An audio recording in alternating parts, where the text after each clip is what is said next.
কুমিল্লার rail crossing tragedy ছোট্ট সাইয়েদার মৃত্যুতে লক্ষ্মীপুরের চরমনসায় ঈদের আনন্দের পরিবর্তে বইছে শোকের ছায়া।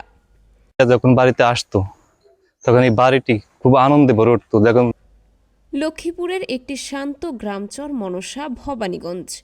ঈদের আনন্দে যেখানে শিশুদের হাসি কোলাহলে মুখর থাকার কথা ছিল, সেখানে এখন শুধু কান্না আর নিস্তব্ধতা।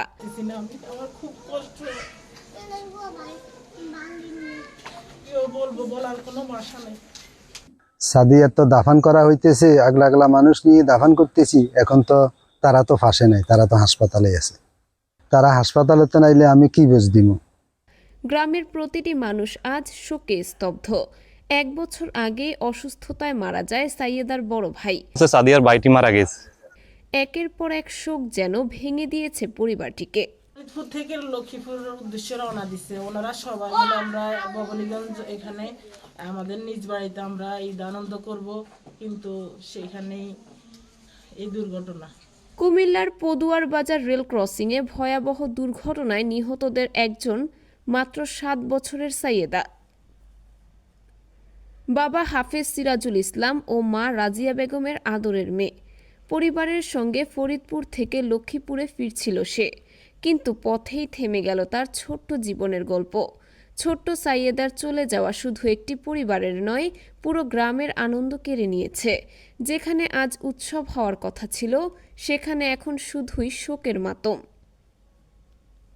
কিন্তু এখানে বাড়ি করছে, এখনো বাড়ি এরা আসে নেই। শনিবার গভীর রাতে ট্রেন ও যাত্রীবাহী বাসের সংঘর্ষে প্রাণ হারায় অন্তত 12 জন। আহত হন আরও অনেকে, যাদের মধ্যে রয়েছে সাইয়েদার মা, বাবা ও বড় বোন আফনান। তারা এখন ঢাকায় চিকিৎসাধীন। গ্রামবাসীর একটাই দাবি, এমন অবহেলার যেন পুনরাবৃত্তি না হয়, আর ক্ষতিগ্রস্ত পরিবারগুলো যেন পায় যথাযথ সরকারি সহায়তা। সরকার এদের পাশে থাকুক, কারণ ওদের ফ্যামিলিতে হিসেব করতে আর কেউ নাই, ওনারা ছাড়া কেউ নাই। কারণ এখন মাও পঙ্গু, বাপও পঙ্গু, ওই মেয়েটার আর কেউ নাই। এখন সরকার যদি ওদের পাশে থাকে, আর আমরা আশা করি ইনশাল্লাহ থাকবে। গ্রামের প্রতিটি মানুষ আজ শোকে স্তব্ধ।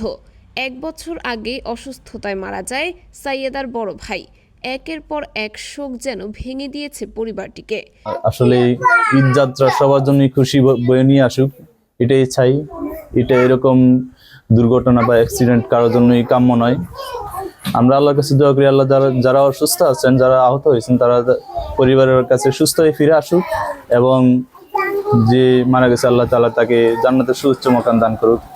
স্থানীয়দের অভিযোগ, রেলগেট বন্ধ না থাকায় বাসটি লাইন পার হতে গিয়ে এই দুর্ঘটনা ঘটে। যদিও ফায়ার সার্ভিস বলেছে বাস চালকের ভুলও থাকতে পারে। স্বজনরা জানান, দুর্ঘটনার পরও একবারের জন্য মেয়ের মুখ দেখতে পারেননি বাবা মা। ছোট্ট সাইয়েদার মরদেহ সন্ধ্যায় গ্রামে পৌঁছানোর কথা রয়েছে। দাফন করা হবে পারিবারিক কবরস্থানে। নিহতের স্বজন ও স্থানীয়রা বলেছেন, ঈদের পর এই গ্রামে মেয়েরা কয়েকদিন আনন্দ উল্লাস করত। সেই আনন্দে থাকার কথা ছিল এই পরিবারের, কিন্তু একটি দুর্ঘটনা সব শেষ করে দিল।